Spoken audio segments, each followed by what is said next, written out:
Hey party people, how you doing? Hope you're doing well. I'm super excited to be here with you guys tonight and talking about the number one mistake that I see newbie pole studio owners make. And this was kind of validated by questions over on the $1 Million Pole Studio Instagram page. I had asked a question like, what questions do newbie studio owners have, or people who are thinking about opening a studio? And one of the most frequently asked questions was, how do I come up with the money to start my studio? So here's what I'm going to say, which led me to the mistake that a lot of studio owners make when they're just getting started. And that is spending too much money to open your pole dance studio. So I'm not going to answer the question about where to get money, because I think there's a variety of places to get money. I think the most common places that people get money to start studios are their personal savings, their personal credit cards, or friends and families. Yeah, there's grant money. Yeah, you might be able to get some investors.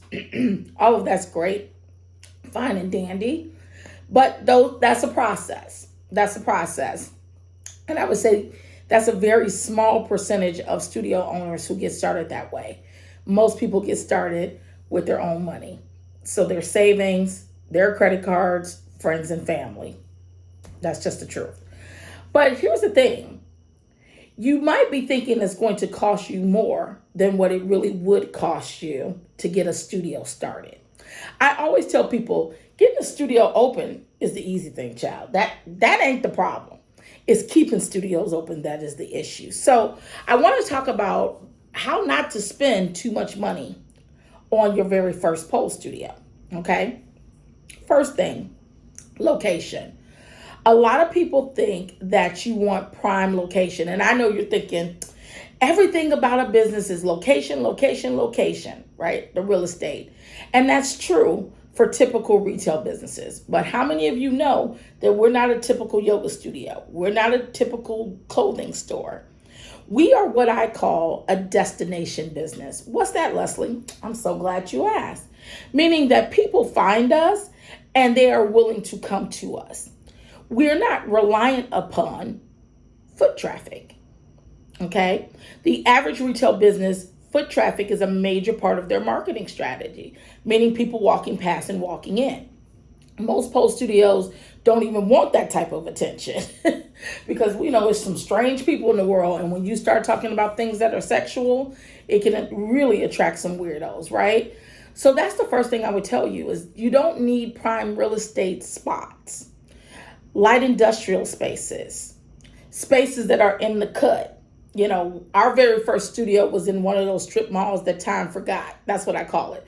It had, the address was 1507 and a half because it was pushed back, right? Which makes it very not desirable for a typical retail place, but it was perfect for us getting started because that also meant that the rent was cheaper. Okay, getting a light industrial space, getting a retail space that doesn't have good foot traffic means lower rent for you. So that's the first thing. Don't get hung up on being in the most popular strip mall because that'll probably do your business more harm than good. I feel an unction to go a little bit further about why it might do your business more harm than good. When you're in prime real estate, that attracts a certain type of clientele. So they're going to have complaints about your music. They're going to have complaints about people walking in booty shorts and high heels. You're going to have complaints about women who are concerned that the PTA president is going to see them walking into your studio. All of this stuff comes up for people. So having a little bit of privacy is actually a good thing in more ways than one, okay? Second of all, you don't need a huge space. I know we're in the day where everybody wants to go big or go home.